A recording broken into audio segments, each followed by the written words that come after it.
7 macam perkara yang merusak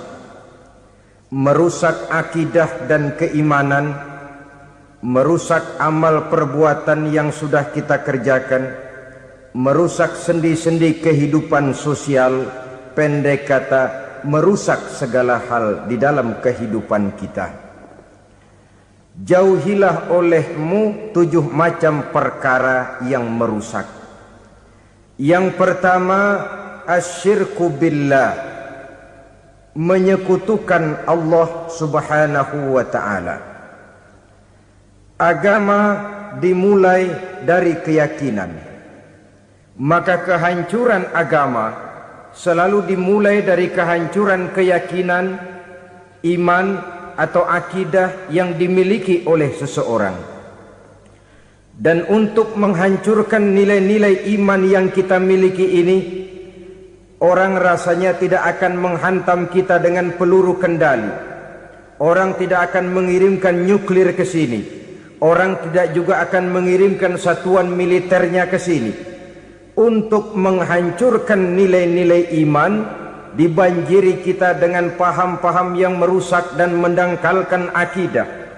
Baik ia bernama materialisme, baik ia bernama sekularisme, baik ia bernama banjirnya maksiat dan munkarat, baik ia bernama banjirnya peradaban dan kebudayaan yang menghancurkan moral daripada anak-anak kita, sedikit demi sedikit melenturkan dan melunturkan nilai-nilai keimanan kita, untuk kemudian pada waktunya nilai iman itu akan bertukar dan berganti menjadi nilai syirik kepada Allah subhanahu wa ta'ala. Atau pada sisi lain, menjadikan yang selain Allah sebagai tujuan akhir daripada kehidupan kita. Sedangkan kita sama-sama maklum bahwa di dalam pandangan agama Islam, dosa yang tidak berampun, dosa yang terbesar, termasuk dalam kategori bapak moyangnya dosa, tidak lain adalah syirik, yakni menyekutukan Allah subhanahu wa ta'ala. Pola penghancuran iman ini memang berstrategi. Ditawarkan kita kepada paham materialisme, paham kebendaan, di mana otak menempati urutan sebagai ranking pertama, Tuhan jatuh pada urutan kedua. Lalu menyusul kepada paham sekularisme, Allah dipisahkan dari seluruh kegiatan hidup ini, untuk pada gilirannya menjadikan yang selain Allah sebagai tujuan akhir daripada seluruh kegiatan hidup kita. Oleh karenanya, kewajiban menjaga nilai-nilai iman ini merupakan kewajiban yang mulia tetapi berat. Tidak hanya untuk kita, tetapi juga bagaimana mewariskannya kepada anak-anak kita, generasi yang akan datang. Orang-orang tua bijaksana yang diceritakan di dalam Al-Quran, kalau sudah berpikir tentang anak-anaknya, pertanyaan yang paling mereka risaukan ialah, ma ta'buduna min ba'di. Anakku, kalau pada satu saat aku, ayahmu sudah tidak ada lagi di dunia ini, meninggalkan kamu semua, ma ta'buduna min ba'di, apa yang akan kamu sembah nak? Jikalau sekarang ayahmu masih mau ke masjid, masih mau melakukan rukuk dan sujud, masih beribadah menyembah Allah subhanahu wa ta'ala, kalau orang tuamu sudah tidak ada, ma ta'buduna min ba'di, masihkah engkau mau datang ke masjid? Masihkah engkau mau rukuk dan sujud? Masihkah engkau mau menyembah Allah subhanahu wa ta'ala? Pertanyaan ini yang dipikirkan oleh Nabi Yakub kepada putra-putranya. Pertanyaan ini yang diteruskan oleh Nabi Ibrahim kepada anak-anaknya. Pertanyaan ini yang diwariskan oleh generasi ulama'us salafus saleh kepada para generasi berikutnya. Bagaimana kita generasi sekarang? Kita orang-orang tua sekarang bukan berfikir ma ta'buduna min ba'di, malah yang kita fikirkan ma ta'kuluna min ba'di. Kalau bapak tidak ada nanti kamu makan apa nak? Perkara kamu nyembah apa urusan nomor 18. Yang penting kamu nanti hidup bisa makan, nak. Maka kita sibuk mewariskan harta kepada anak-anak kita. Kita sibuk mewariskan kebun dan tanah kepada anak-anak kita. Kita sibuk mewariskan pabrik kepada anak-anak kita, sementara kita lupa mewariskan intan yang paling mahal, mewariskan mutiara yang paling berharga, yaitu nilai iman kepada Allah Subhanahu wa ta'ala. Alangkah baiknya apabila warisan harta, warisan tanah dan kebun, warisan rumah dan pabrik didasari lebih dahulu dengan mewariskan nilai iman kepada Allah Subhanahu wa ta'ala. Sebagai orang-orang tua, kita boleh bersedih kalau anak kita tidak mengerti komputer. Kita boleh bersedih kalau anak kita tidak mengerti matematika. Kita boleh bersedih kalau anak kita tidak mengerti bahasa Inggris. Tapi sewajarnya lebih bersedihlah kita orang tua jikalau mempunyai anak yang tidak kenal Allah sebagai Tuhannya, yang kemudian tidak mau rukuk dan sujud kepada Allah Tuhannya. Itulah kemalangan yang paling malang bila kita meninggalkan generasi yang tidak bertauhid kepada Allah Subhanahu wa ta'ala.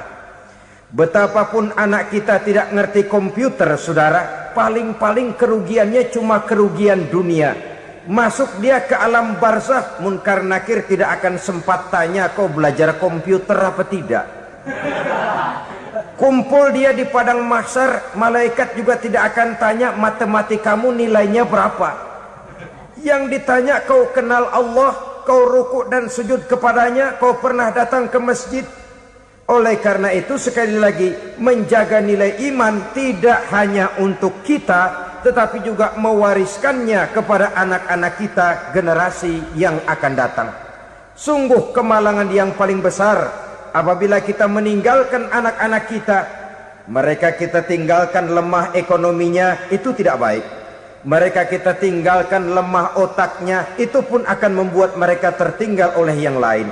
Tapi yang paling celaka, jikalau kita tinggalkan mereka dalam kondisi lemah imannya, rapuh akidahnya, tidak baik dan tidak betul keyakinan hidupnya. Oleh karena itu Nabi berpesan, jauhilah 7 perkara yang merusak. Yang pertama, syirik kepada Allah Subhanahu wa ta'ala.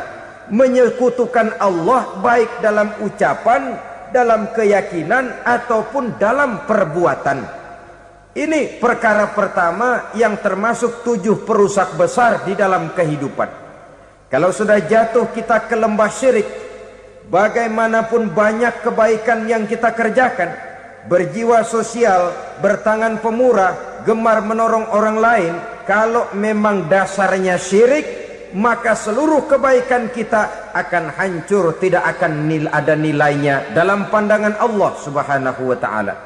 Dalam pandangan manusia mungkin kita dicatat sebagai orang sosial, gemar menolong orang lain, tidak berpangku tangan melihat orang yang mendapat kesulitan.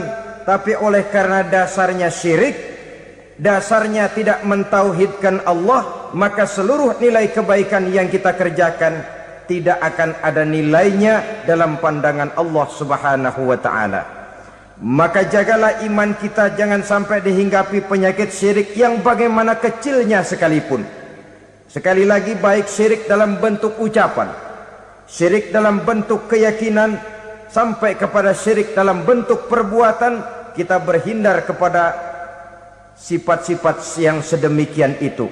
Karena apa? Dalam satu ayat Quran Allah Subhanahu wa ta'ala menjelaskan, innallaha la yaghfiru ayyushraka bih wa yaghfiru ma duna dzalika liman yasha.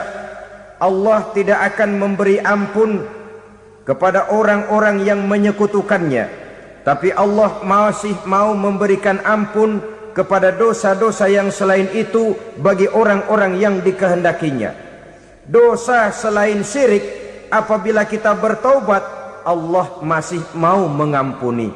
Tapi kalau sudah jatuh ke tempat syirik, itu sudah dosa yang tidak berampun. Taubatnya tidak lain melepas syirik, kembali kepada tauhid, berkeyakinan bahwa hanya ada Allah Subhanahu wa ta'ala, Tuhan satu-satunya, yang lam yalid walam yulad walam yakul lahu kufuwan ahad. tidak beranak, tidak pula diperanakkan, dan tidak satupun yang dapat menyerupai Tuhan Allah Subhanahu wa ta'ala. Saudara-saudara kaum muslimin rahimakumullah, bahwa kita di zaman sekarang memang tidak menyembah berhala, ya. Bahwa kita tidak berterang-terangan mengatakan Tuhan lebih dari satu, memang. Bahwa kita tidak berkeyakinan Tuhan itu punya anak atau diperanakkan, tentu. Tapi dalam perbuatan dan i'tiqad kita kadang-kadang jatuh tanpa kita sadari ke tempat yang bernama syirik ini. Oleh karenanya, di zaman di mana teknologi makin canggih, di mana kemajuan pembangunan makin menjangkau berbagai aspek kehidupan, diperlukan keseimbangan antara kemajuan fisik material dengan kemajuan mental spiritual. Apabila tidak ada keseimbangan, yang terwujud tentulah kepincangan, yang diawali dengan pincangnya cara kita berpikir, sehingga pada akhirnya akan mengarah kepada pincangnya cara kita berbuat dan bertindak di dalam kehidupan kita. Oleh karena itu Nabi berpesan, jauhilah sifat syirik, karena syirik merupakan dosa yang teramat besar. Ini sifat merusak yang pertama. Yang kedua kata Nabi, wasihra, jauhilah sihir. Sihir ini juga termasuk perkara yang merusak kehidupan. Kita semua sama-sama maklum bahwa sihir sebenarnya bukan persoalan baru. Sejak sebelum datang Islam, sihir itu sudah ada. Di zaman Yunani kuno, sihir ada. Di zaman Mesir kuno, di zaman Cina kuno, dan yang lain-lain yang serba kuno, sihir itu sudah ada. Bahkan para nabi pun, para rasul yang diutus oleh Allah Subhanahu wa ta'ala, senantiasa berhadapan dengan ahli-ahli sihir untuk menguji kebenaran dari misi yang mereka bawa. Sihir adalah perbuatan di luar kebiasaan yang bisa dikerjakan oleh ahlinya dengan bantuan jin atau setan. Hukum mempelajari sihir adalah haram, mengamalkannya lebih haram lagi. Sebab itu saudara-saudara, sihir merupakan perbuatan merusak yang harus kita jauhi. Ciri-ciri daripada perbuatan sihir, pertama, ia mengandung tipuan, bayangan khayal. Di zaman Nabi Musa misalnya, orang melihat tambang-tambang itu seperti ular. Nabi Musa melayangkan tongkatnya menjadi ular-ular besar yang memakan ular-ular kecil ciptaan tukang-tukang sihir Fir'aun tadi. Lalu sihir bisa terjadi dengan bantuan jin kafir atau setan. Kemudian ciri yang ketiga, sifatnya halus dan tersembunyi. Taruh kata ada seorang ahli sihir yang mempergunakan ayat-ayat Quran sebagai jompa-jampe, sebagai baca-bacaan, itu cuma sekedar kedok. Tujuannya tidak lain menjadikan agama sebagai ketok untuk membenarkan cara yang dimurkai oleh Allah Subhanahu wa ta'ala. Satu hadis yang diriwayatkan oleh Imam Bazar dan Tabrani, Nabi berpesan, laisa minna man tatayyara lahu au takahhana au tukuhhina lahu au sahira lahu. Tidak termasuk ke dalam golonganku, kata Nabi. Tidak termasuk umatku. Siapa mereka? Man tatayyara lahu, orang yang bertatoyur. Apa tatoyur itu? Dari kalimat toyaro, artinya terbang. Toir biasa diartikan dengan burung. Tatoyaro percaya kepada suara-suara burung. Man tatayyara lahu, mempercayai, meyakini dengan benar-benar kepada suara beburungan. Kan suka ada itu, nah bunyi burung tuh, maling liwat. Maling liwat. Burung bunyi, maling liwat.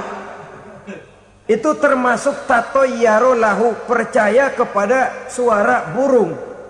Kan aneh kalau suara orang nggak dipercaya, suara burung malah dipercaya.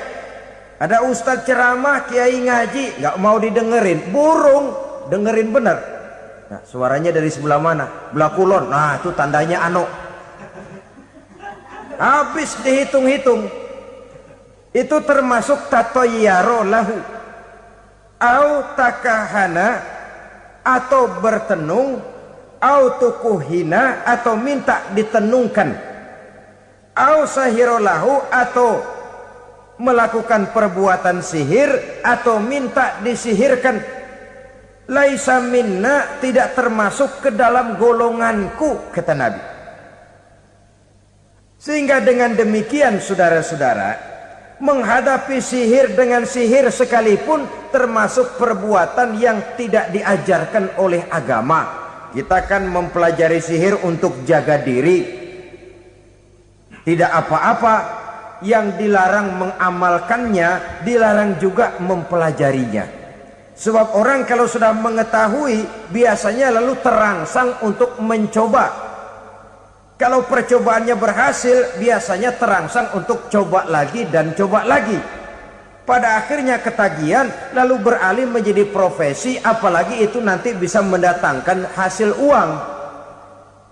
Saudara-saudara kaum muslimin rahimakumullah, kita manusia makhluk nyata. Kita hidup di alam nyata, terikat oleh sunnatullah, causality. Oleh karenanya, bagi kita keyakinan yang penuh, keikhlasan di dalam bertuhankan Allah, penyerahan diri sepenuhnya hanya kepadanya, itu sudah merupakan obat penangkal yang sangat ampuh agar kita tidak terkena penyakit-penyakit yang dibuat oleh setan dan para pembantunya. Sehingga beberapa ayat Quran mengajarkan, misalnya a'udzu bikalimatillahi tammati min syarri ma khalaq, atau bismillazi la yadurru ma'asmihi syai'un fil ardi wala fis sama, dengan menyebut nama Allah yang tidak bisa mendatangkan bahaya sedikit pun, dari baik yang datang dari langit maupun yang datang dari bumi. Jiwa yang kosong dari keyakinan yang penuh kepada Allah, jiwa yang penuh was-was dan ragu-ragu, itu yang mudah terserang oleh penyakit-penyakit yang dikerjakan oleh para tukang-tukang sihir, yaitu oleh setan dan seluruh para pembantunya. Kemudian hadis kedua yang diriwayatkan oleh Imam Ibnu Hibban, Nabi bersabda, la yadkhulul jannata mudminu khamrin wala mu'minu bisihrin wala qati'u rahmin. Tidak masuk surga. Ini Nabi yang bilang, tidak masuk surga. Siapa itu? Pertama, mudminu khamrin, orang yang berkekalan dalam mabuk. Selalu mudminun itu sudah menjadi perbuatan rutinnya, tidak kapok-kapoknya, teler seumur hidup. Mudminu khamrin, tidak masuk surga orang yang selalu bermabuk-mabukan. Yang kedua, wala mu'minu bisihrin, orang mukmin tapi main sihir. Ini juga oleh Nabi diperingatkan, tidak akan masuk surga orang mukmin tapi suka main sihir. Wala qati'u rahmin, dan tidak juga orang yang memutuskan silaturahmi. Tiga macam manusia yang diperingatkan Nabi tidak akan masuk surga: orang yang selalu mabuk, orang mukmin yang main sihir, dan orang yang memutuskan silaturahmi. Saudara-saudara kaum muslimin rahimakumullah. Lalu orang berkata, kenapa dilarang kita bersihir? Padahal Rasul sendiri kan punya mukjizat. Nah, kita memang harus membedakan antara mukjizat dengan sihir. Dalam kehidupan agama kita kenal ada yang namanya mukjizat, Ada yang namanya karomah atau keramat biasa diucapkan, ada yang namanya maunah, ada yang namanya irhas, ada juga yang namanya sihir. Kesemuanya ini berbeda, saudara-saudara. Yang dinamakan mukjizat itu khusus untuk para rasul saja. Satu kejadian luar biasa yang terjadi dilakukan oleh Rasul atas izin dari Allah Subhanahu wa ta'ala. Perbedaannya dengan sihir jelas. Sihir dari setan, mukjizat dari Allah. Sihir bisa dipelajari, mukjizat tidak. Sihir umumnya untuk maksud-maksud yang tidak baik, sedangkan mukjizat untuk memperkuat kebenaran yang disampaikan oleh para rasul dan ditentang oleh umatnya. Bahkan kafir Quraisy dahulu menganggap orang-orang ahli sihir itu berada dalam satu posisi yang hina, sehingga mereka mengatakan dan menuduh Nabi Muhammad sebagai tukang sihir. Tuduhan sebagai tukang sihir adalah tuduhan yang sangat aib dan hina. Di tengah masyarakat kufar jahiliyah, kedudukan tukang sihir dipandang sebagai kedudukan yang hina, sehingga mereka mengejek Nabi dengan sebutan tukang sihir. Jadi mukjizat hanya untuk Rasul saja. Kemudian karomah. Karomah ini asal kata dari karoma, kehormatan, kemuliaan yang diberikan Allah kepada hamba-hambanya yang rajin mendekatkan diri kepadanya. Oleh karena ketekunannya melaksanakan ibadah, Allah memberikan keistimewaan kepada orang itu, yang dengan keistimewaannya dia bisa mengerjakan yang tidak bisa dikerjakan oleh orang lain. Karomah hanya bisa dicapai dengan prestasi ibadah. Kalau sihir, mau ibadah apa enggak, asal dia belajar, bersatu dan berteman dengan setan, memenuhi persyaratan-persyaratan setan, biasanya lalu bisa. Sedangkan karomah tidak mungkin terwujud tanpa orang mendekatkan diri sedekat-dekatnya kepada Allah Subhanahu wa ta'ala. Maka kita lihat biasanya orang-orang yang punya ilmu sihir, mukanya rata-rata nggak enak dilihat. Kumuh, jauh dari air wudhu, jauh dari sujud kepada Allah, malah berteman dengan setan, menjadi pelayan-pelayannya setan. Saudara-saudara, adapun maunah, keistimewaan yang diberikan Allah kepada hamba-hambanya yang belum sampai kepada tingkat wali, tapi orang itu lebih banyak kebaikannya daripada kesalahannya.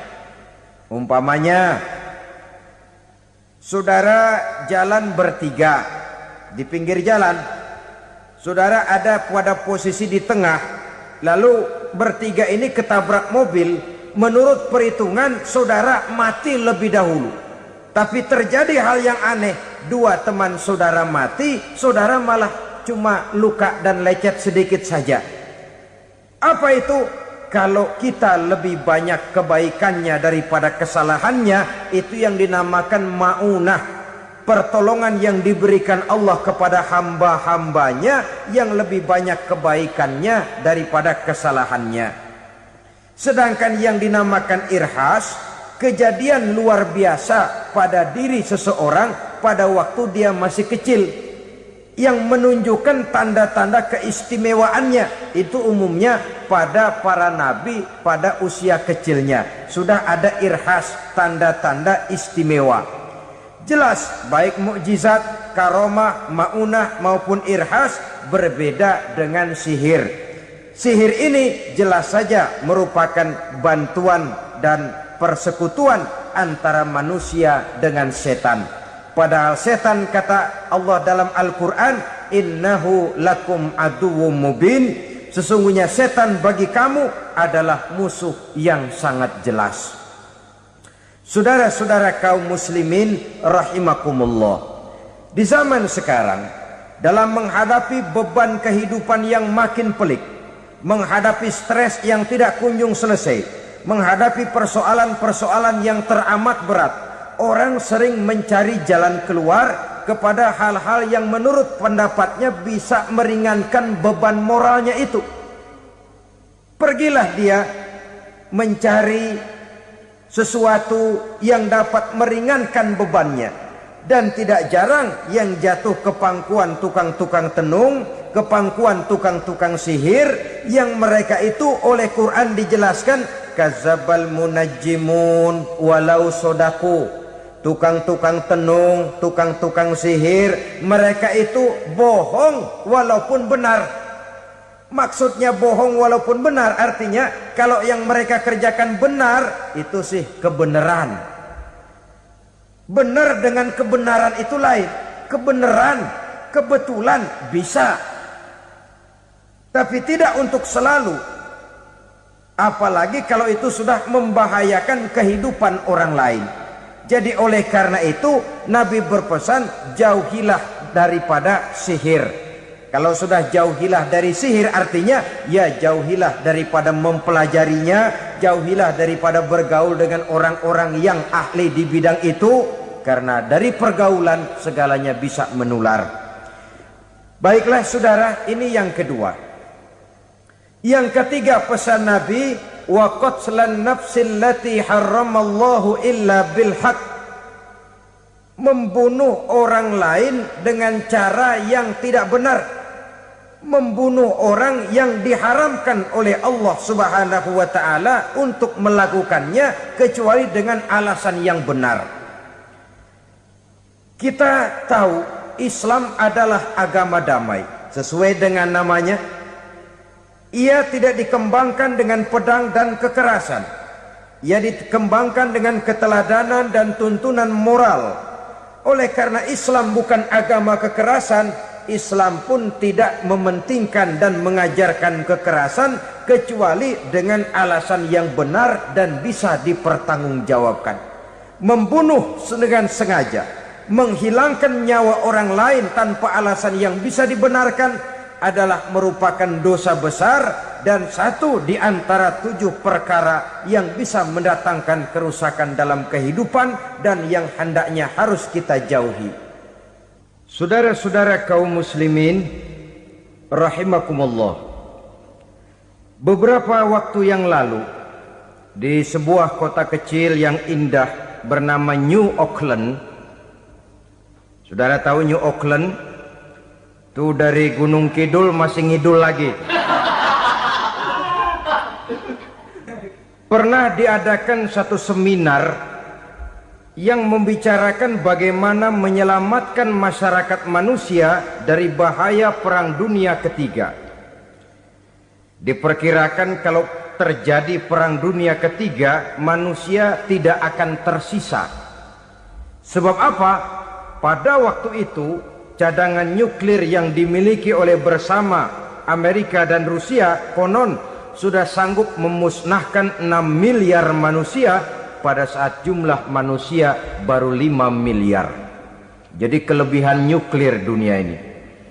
Kalau terjadi Perang Dunia Ketiga, sulit manusia untuk tersisa.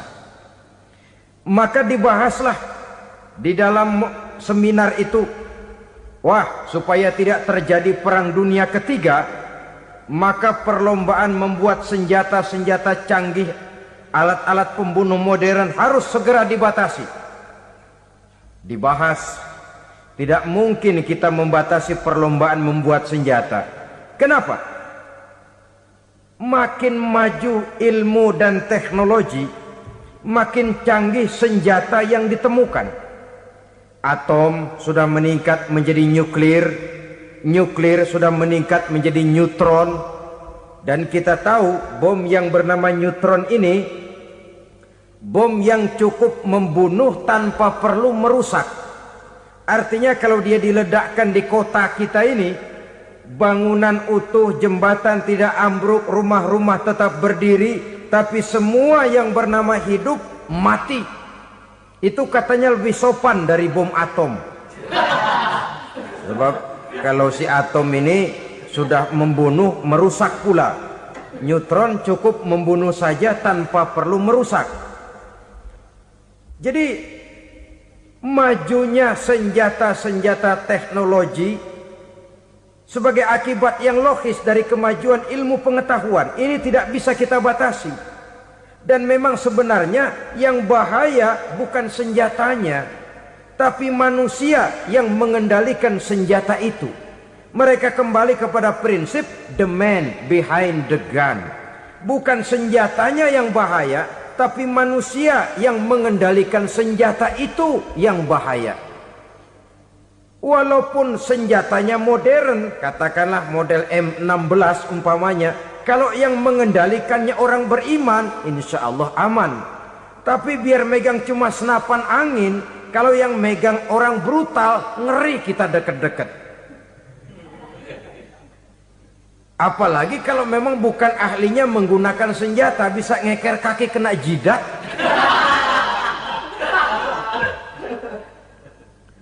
Mereka kembali kepada prinsip lama yang tetap baru. Bukan senjatanya yang harus dibatasi, manusia yang mengendalikan senjata itu yang perlu dibicarakan. Nah, kalau begitu, agar manusia tidak mempergunakan senjata sewenang-wenang, apa yang harus kita lakukan?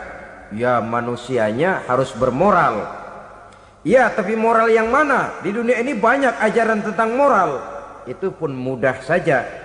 Di sini kan kita undang saja ahli dari berbagai agama untuk membicarakan konsep perdamaian menurut agamanya masing-masing. Baik, setuju itu? Setuju. Maka tampillah para ahli agama, mereka kembali kepada prinsip moral daripada konsep yang terkandung di dalam ajaran agama untuk menegakkan perdamaian. Mula-mula naiklah ahli dari agama Hindu, dibacakan konsep perdamaian menurut ajaran agama Hindu, bahwa untuk damai manusia harus meninggalkan nafsu keduniaannya, menempuh samsara dan sebagainya untuk mencapai nirwana, menjauhi kemegahan dan kemewahan dunia. Ini lalu dibahas, rasanya juga tidak mungkin ini. Kemudian dari agama Nasrani, bahwa untuk damai manusia harus menciptakan sifat kasih sayang. Kalau ditampar pipi kiri, berikan pipi yang kanan. Kalau diberikan selendang, berikan baju. Nanti orang kasihan, lalu dia tidak akan nampar lagi. Ketika ini dibahas, ternyata rasanya pun tidak mungkin bisa diterima. Karena apa? Di zaman sekarang orang ditampar pipi kiri, dikasih pipi kanan. Bukan kasihan, gemes. Damai belum tentu, bonyok udah jelas. Lalu ketika dibacakan konsep perdamaian menurut Quran, di mana disampaikan ayat wa jazaa'u sayyi'atin sayyi'atun misluha faman afa wa aslaha fa ajruhu 'ala Allah. Balasan terhadap satu kejahatan adalah kejahatan yang seimbang, tetapi barang siapa yang memberi maaf dan mencari jalan damai, itulah yang terbaik dan akan mendapat pahala dari Allah Subhanahu wa taala. Kamu tidak salah ditampar pipi kirimu, tampar lagi pipi kirinya sekeras dia menampar pipi kirimu. Nanti orang tidak mau menampar kita karena dia tahu kalau dia tampar kita, dia akan menderita tamparan sekeras dia menampar kita. Akan terjadilah prinsip saling hormat menghormati, tidak saling ganggu, tidak saling usil, tidak saling jahil. Atas dasar ini perdamaian bisa ditegakkan. Mereka bisa menerima konsep ini, tapi kemudian seminar ditutup tanpa satu keputusan resmi. Kenapa? Terus terang mereka kagum dengan konsep Islam, tapi sentimen lama terhadap nilai-nilai Islam telah menutup mata mereka untuk menerima kebenaran dari ajaran Al-Quranul Karim. Saudara-saudara kaum muslimin rahimakumullah, kembali kita kepada persoalan pokok. Roh adalah dari Allah.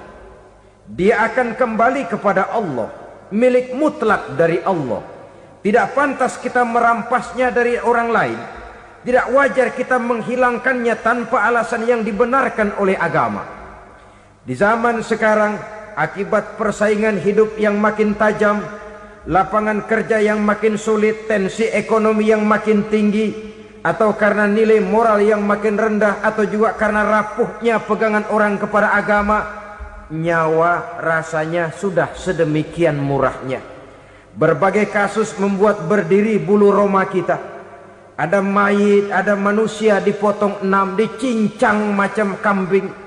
Ada yang dipotong 5, ada yang dipotong 13, dikardusin, dibuang ke tempat sampah. Inna lillahi wa inna ilaihi raji'un.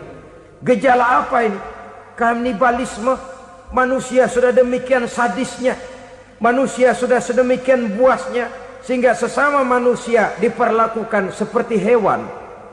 Padahal hewan sendiri belum pernah macan makan macan, bagaimanapun buasnya macan. Belum pernah serigala memakan serigala, bagaimanapun brutalnya serigala. Tetapi manusia makan manusia di zaman sekarang kadang jadi kenyataan dalam kehidupan kita. Kadang persoalannya remeh saja. Soal uang 200 perak, pisau bicara, nyawa melayang.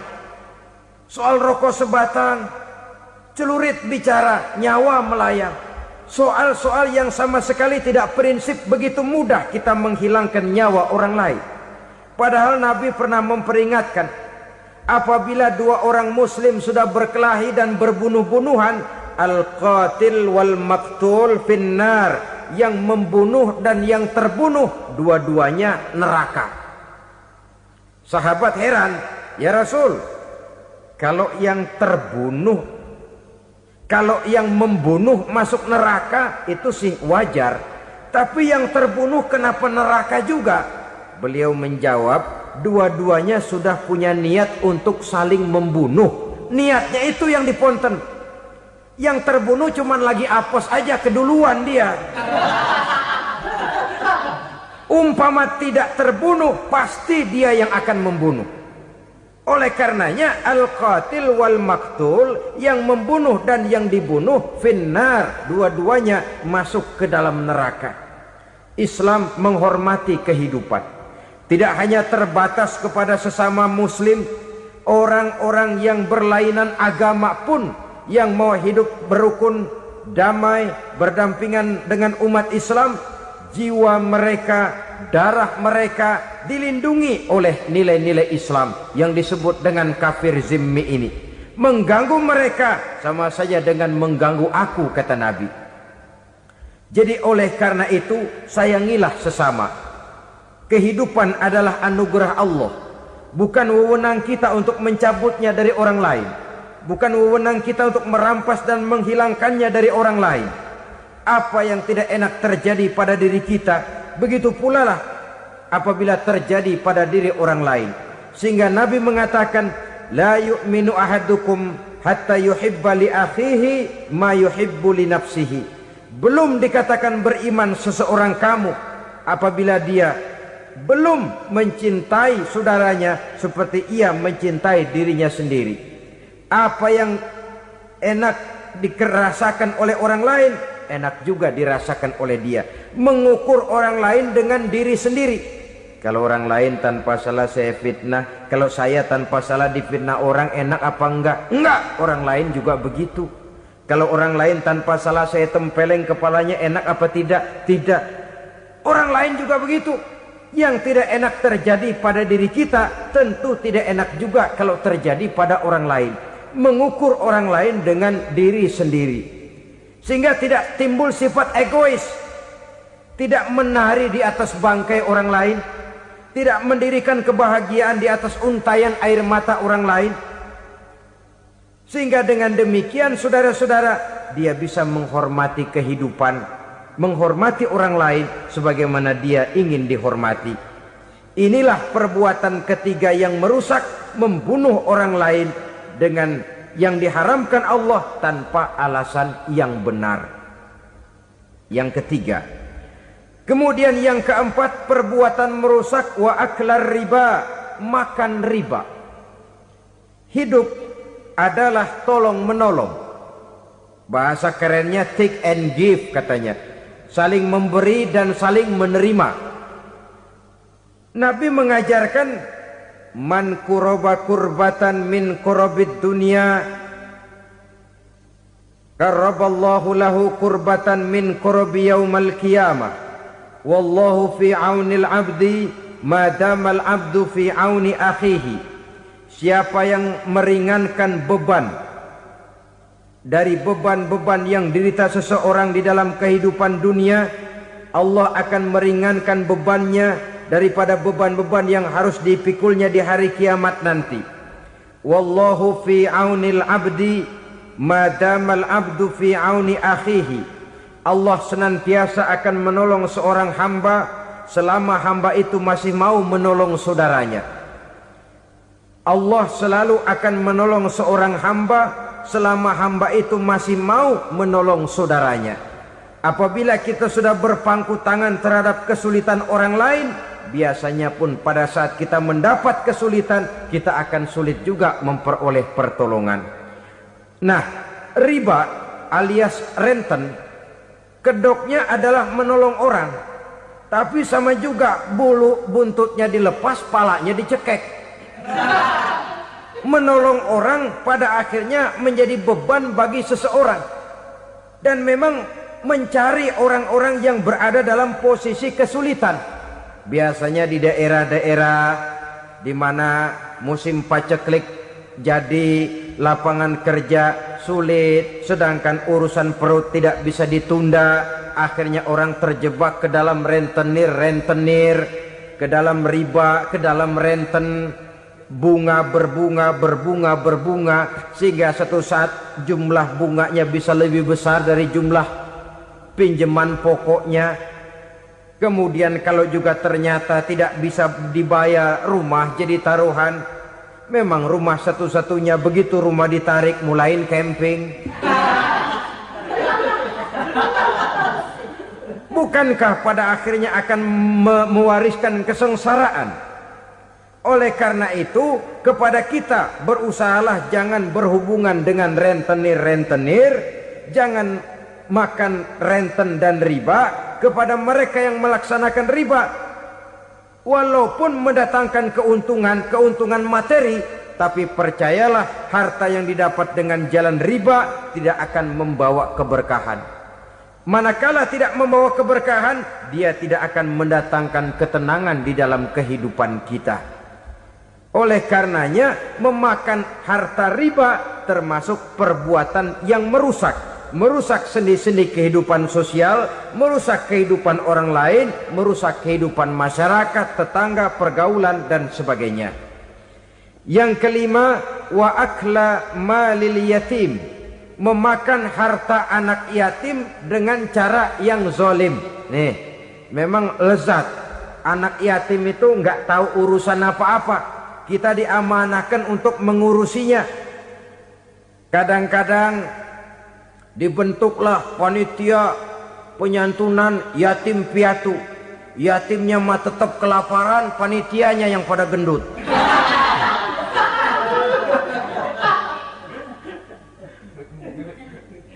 Padahal memakan harta anak yatim termasuk perbuatan dosa besar. Dan menjantuni yatim merupakan perbuatan mulia. Nabi mengatakan, ana wa kafilul yatim kahataini yaumal qiyamah. Aku dan orang-orang yang menyantuni anak yatim seperti dua jari ini pada hari kiamat nanti. Dekat sekali. Jikalau ingin di hari akhir nanti dekat dengan Rasul, bersahabatlah dengan anak-anak yatim. Jadilah pengurus anak-anak yatim. Bangunlah panti-panti asuhan yatim. Pada saat bapak ibunya meninggal, kitalah yang menjadi orang tuanya. Bahkan sedemikian besar perhatian Islam terhadap anak-anak yatim ini, sehingga Quran memberikan peringatan, ara'aital ladzi yukadzibu biddin fadzalikal ladzi yad'ul yatim wa la yahuddu ala ta'amil miskin. Tahukah kamu siapa orang yang mendustakan agama? Beragama tapi dianggap dusta, solatnya dusta, puasanya dusta, karena agamanya sudah berdusta. Siapa mereka? Fazalikal ladzi yad'ul yatim, orang yang menyanyiakan anak yatim. wala yahuddu ala ta'amil miskin, dan tidak pernah memberi makan kepada orang-orang yang menderita kemiskinan.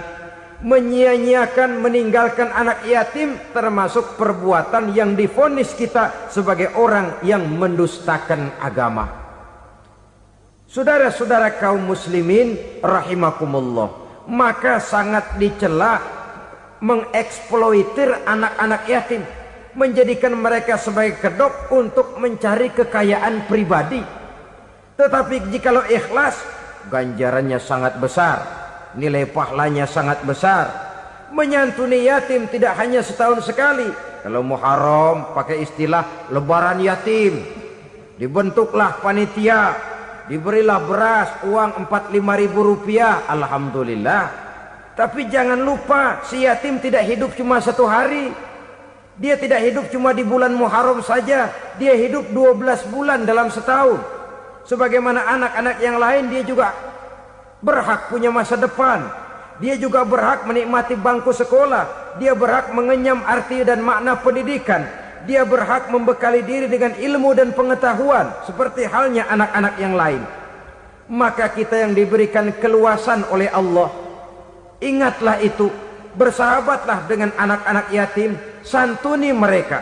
Perkara setahun sekali di bulan Muharram, alhamdulillah, itu bagus, bin Thayyib alias baik. Tapi tentu dan tentu sekali lagi, si yatim tidak hanya hidup di bulan Muharram. Dia hidup 12 bulan dalam setahun, 24 jam dan di dalam sehari. Oleh karenanya, menyia-nyiakan mereka pada saat posisi kita memang mampu akan memojokkan kita dalam satu posisi di mana kita dianggap sebagai orang yang mendustakan agama, memakan harta anak yatim dengan cara yang zolim.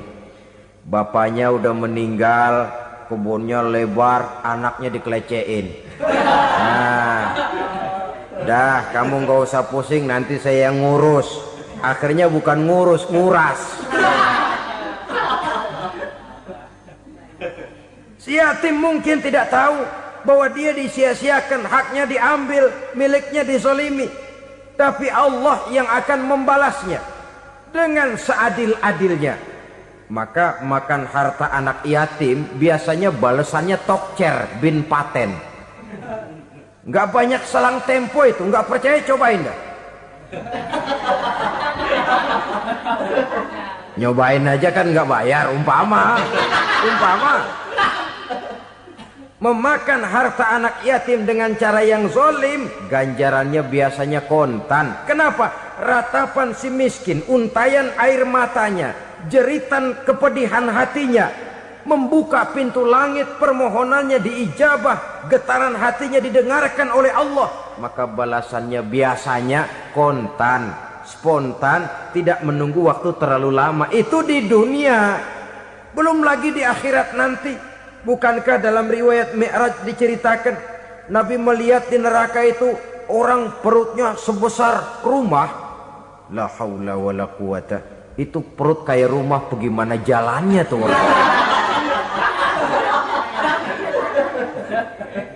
Dan memang gak jalan, diseret-seret oleh malaikat di neraka itu.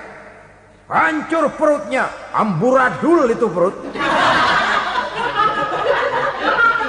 Berantakan isinya, dibulatkan lagi, diseret lagi, hancur lagi, dibulatkan lagi. Sampai Nabi tanya, orang itu begitu berat siksanya kenapa ya Jibril? Itu Muhammad, waktu di dunia dulu rakus banget makan harta anak yatim. Begitu vonisnya, begitu menyedihkan nasibnya di akhirat. Tapi di dunia pun ketidakberkahan itu sudah membayangi kehidupannya. Oleh karena itu, kepada saudara-saudara yang mendapat titipan anak yatim, berbahagialah, karena semulia-mulia rumah adalah rumah yang di dalamnya ada anak yatim yang disantuni. Sehina-hina rumah adalah rumah di mana di dalamnya ada anak yatim yang disia-siakan. Begitu kata Nabi kita. Rumah yang paling mulia dalam pandangan Allah, rumah yang di dalamnya ada anak yatim yang disantuni. Rumah yang paling hina dalam pandangan Allah, rumah yang di dalamnya ada anak yatim yang nasibnya disia-siakan.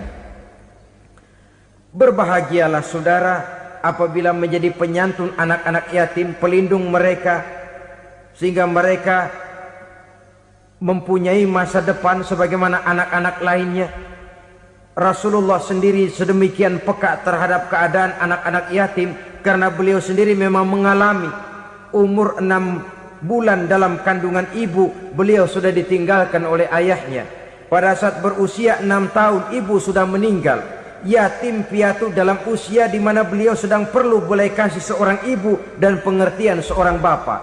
Kepekaan itu lalu timbul, bahkan kemudian sampai kepada beliau berkata, aku dan orang yang menyantuni anak yatim seperti jari tengah dan jari telunjuk di hari akhirat nanti. Sedemikian dekatnya.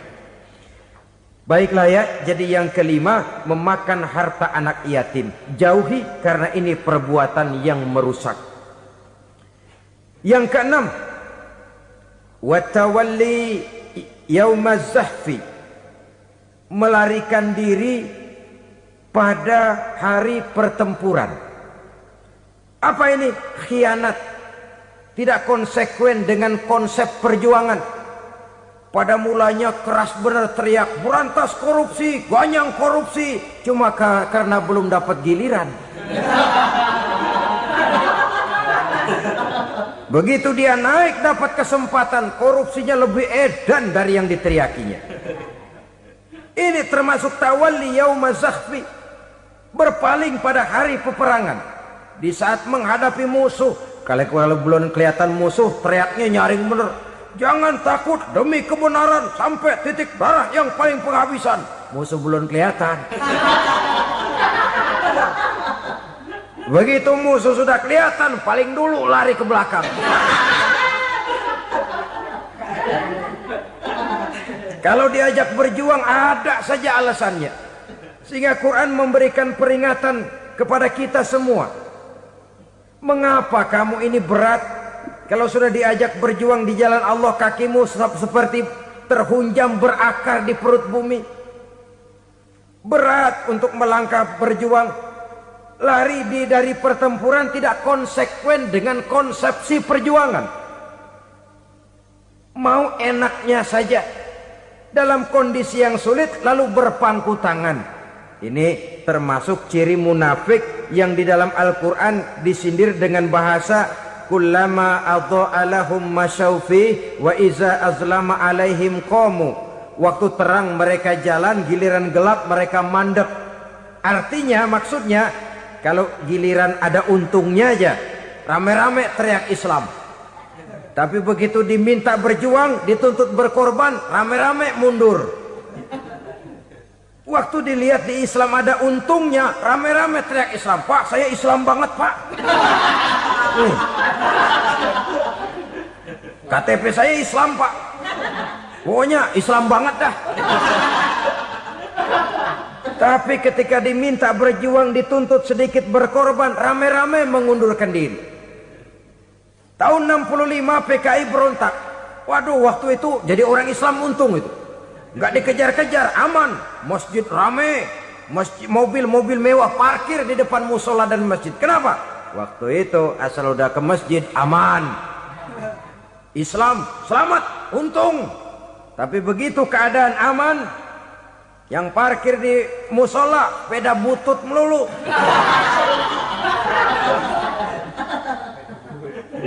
Waktu terang mereka jalan, waktu gelap mereka berhenti. Dikala di Islam ada untungnya, baru wah Islam bagus, Islam hebat. Tapi waktu dilihat ada kerugian, jangan bawa-bawa Islam dah. Jangan bicara soal Islam, ini kan bukan soal agama. Bukan soal agama. La haula wa la quwata illa billah. Beragama kita ambil talfik fid din, mengambil yang enteng-enteng saja dalam urusan beragama ini. Tidak konsekuen kita dengan Islam kita. Seolah kita mau memilih mana yang terasa cocok sama selera kita, kita teriak Islam. Beratan aja dikit, rame-rame berpaling. Itu termasuk tawalli yaumaz zahfi. Para pengkhianat, mental-mental hipokrit. yang tidak mau konsekuen menghadapi segala bahaya, itu termasuk perbuatan yang merusak. Kenapa? Kalau cuma dia saja yang lari, mungkin tidak jadi soal. Tapi larinya ini akan mempengaruhi orang lain. Nah, pengaruhnya itu yang dicegah. Sebab kalau satu sudah mulai lari, yang lain mulai ngelirik. Ketika yang dilirik kemudian tidak ada reaksi, dia akan ikut lari. Artinya apa? Seorang muslim harus konsekuen dengan konsep perjuangannya, dengan keyakinan keagamaannya, dan tidak memilih yang enak-enak saja di dalam kehidupan beragama. Lari dari pertempuran, bermental khianat, mengkhianati agama, merupakan satu di antara sifat yang merusak. Terakhir saudara, wa qazfal muhsanatil ghafilatil mu'minat, menuduh perempuan baik-baik yang tidak tahu menahu tentang tuduhan yang dituduhkan kepadanya, menuduh perempuan mukmin yang baik-baik yang tidak tahu menahu tentang tuduhan yang dilakukan kepadanya. Fitnah lebih bahaya daripada pembunuhan. Orang yang tidak salah bisa hancur namanya, orang yang berniat baik bisa ambruk perjuangannya oleh karena fitnah. Sehingga dikatakan al-fitnatu asyaddu minal qatli. Fitnah lebih bahaya daripada pembunuhan. Maka memfitnah ini termasuk satu dosa di antara 7 hal merusak yang harus kita jauhi semampu kita, semampu-mampunya. Mengupayakan sebisa-bisanya jangan sampai terjebak ke dalam hal yang demikian. Nah, saudara-saudara, inilah saja pertemuan kali ini. Mudah-mudahan ada manfaatnya. Semoga Allah memberikan kekuatan zahir dan batin kepada kita untuk bisa menjauhi 7 perkara yang merusak ini.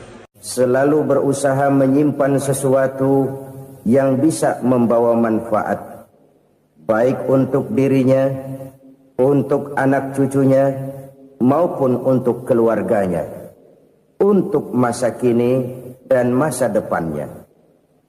Kadang simpanan itu berbentuk uang, kadang berupa tanah, lain saat berbentuk pabrik, dan lain sebagainya.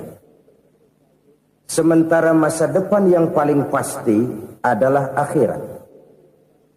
Jika untuk masa depan dunia kita rela memeras keringat, membanting tulang, pergi pagi dan pulang petang, menyimpan uang, menyimpan tanah, menyimpan pabrik, pernahkah kita merenung jika satu saat kiamat datang, kita dibangkitkan dari kubur masing-masing, berdiri di padang mahsyar untuk mempertanggungjawabkan seluruh kegiatan hidup kita di dunia ini, lalu kita akan menuju ke alam akhirat. Sudahkah kita mempunyai simpanan untuk akhirat kita? Pada pertemuan kali ini saya ingin menyampaikan sebuah hadis di mana Rasulullah sallallahu alaihi wasallam bersabda, arba'un min kanzil jannah. Simpanan sorga ada 4 macam. Yang pertama, ikhfa'us sadaqah, menyembunyikan sedekah. Saudara-saudara kaum muslimin, sebagaimana yang kita maklum bahwa Allah Subhanahu wa taala melebihkan sebagian rezeki dari kita terhadap yang lain. Ada yang kaya, ada yang setengah kaya, ada yang miskin, ada yang setengah miskin, dan selanjutnya. Ada yang gajinya kecil tapi penghasilannya gede. Ada yang penghasilannya gede tapi nggak punya gaji.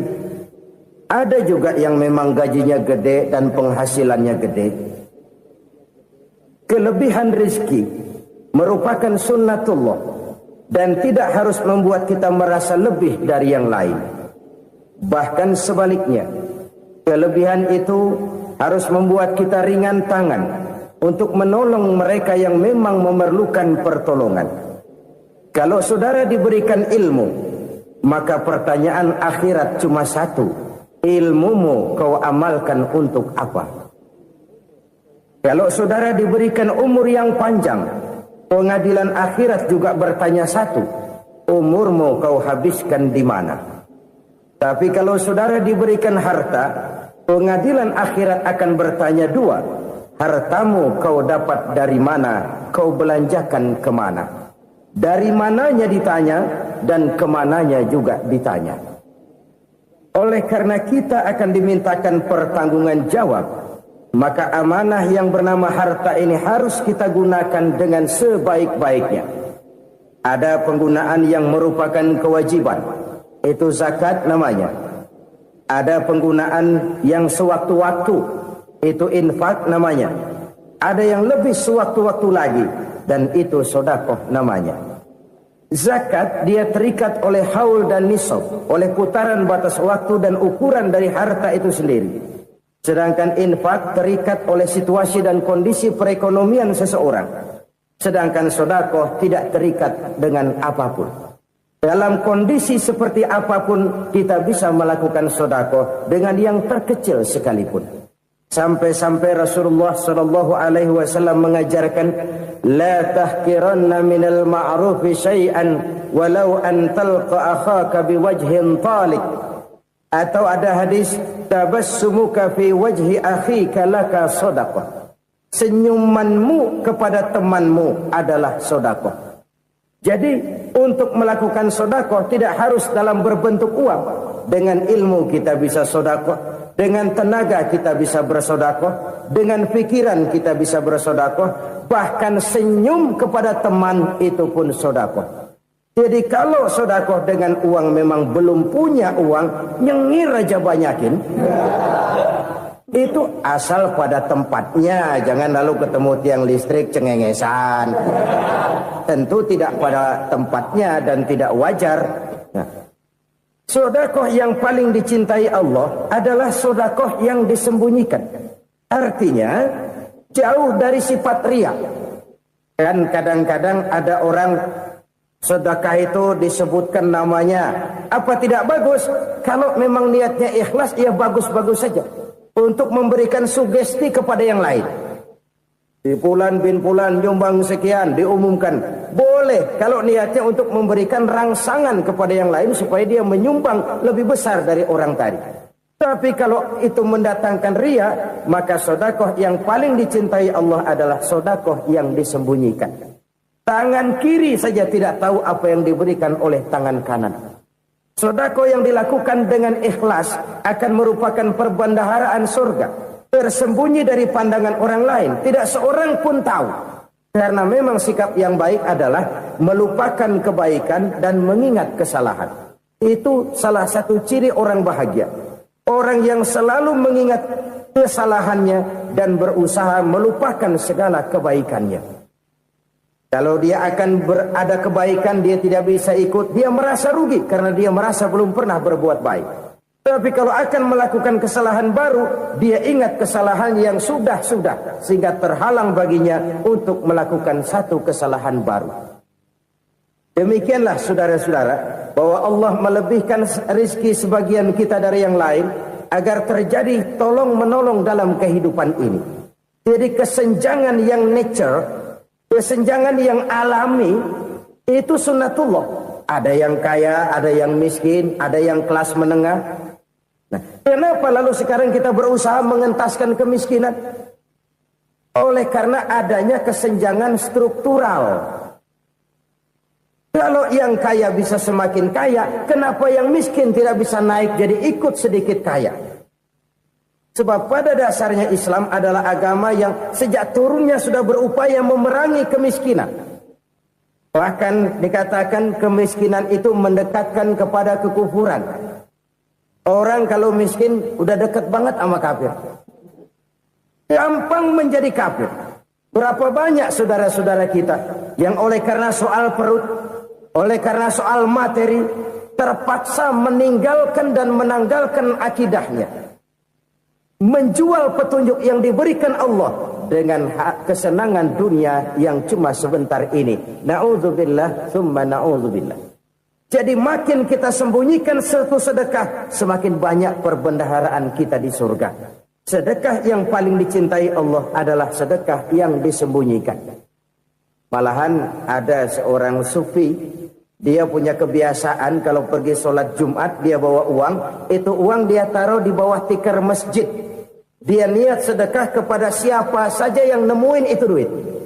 Maksudnya apa? Supaya yang nemuin nggak tahu siapa yang punya duit. Demikian dia saking ingin menyembunyikan sedekahnya.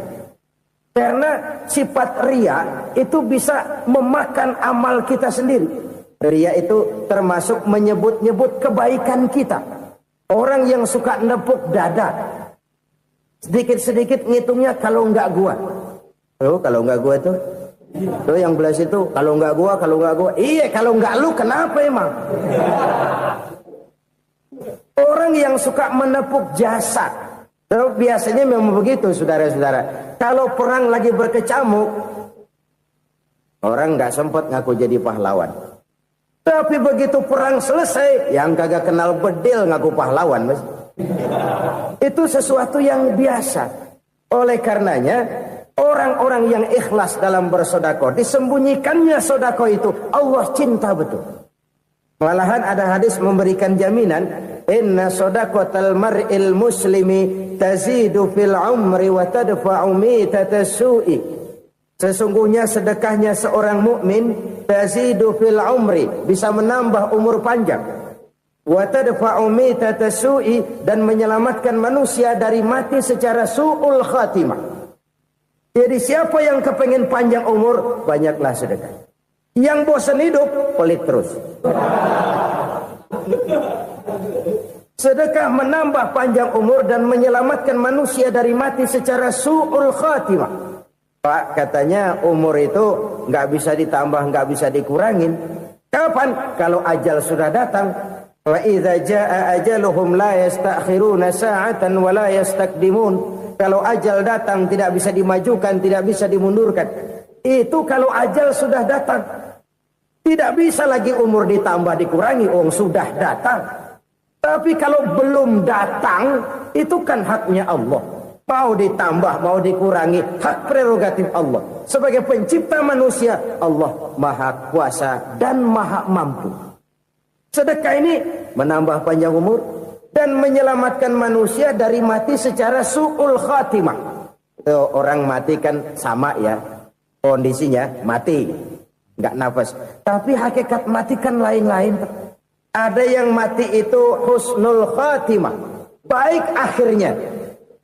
Misalnya lagi ngaji mati, lagi sholat mati, lagi sedekah mati. Ini yang dinamakan dengan husnul khatimah, baik di akhirnya. Sebaliknya ada yang su'ul khatimah, jelek di akhirnya. Ini yang jadi catatan akhir. Lagi nyekek botol, mampus. Lagi banting kartu, modar. Su'ul khatimah, jelek pada akhirnya. Sedekah menyelamatkan manusia dari mati secara su'ul khatimah. Dan kita semua kepengen mendapat husnul khatimah, jauh dari su'ul khatimah. Oleh sebab itu yang bisa menyelamatkan kita dari penyakit itu antara lain adalah sedekah yang disembunyikan. Yang dikerjakan dengan ikhlas karena Allah. Tidak karena kepengen dipuji orang, tidak karena ingin dikatakan orang pemurah, sebab orang dermawan itu orang yang memberi tanpa harus diminta. Kalau masih harus diminta, ya belum dermawan namanya, masih harus diminta. Kalau nggak diminta ya tulus, lolos, polos. Saudara-saudara kaum muslimin rahimakumullah. Harta adalah amanat dan akan kita pertanggungjawabkan. Allah melebihkan rizki sebagian kita dari yang lain agar kita saling tolong menolong, bantu membantu. Nabi janjikan siapa yang meringankan beban saudaranya muslim di dunia, Allah akan meringankan bebannya di akhirat nanti. Sebuah jaminan dari baginda Nabi. Si orang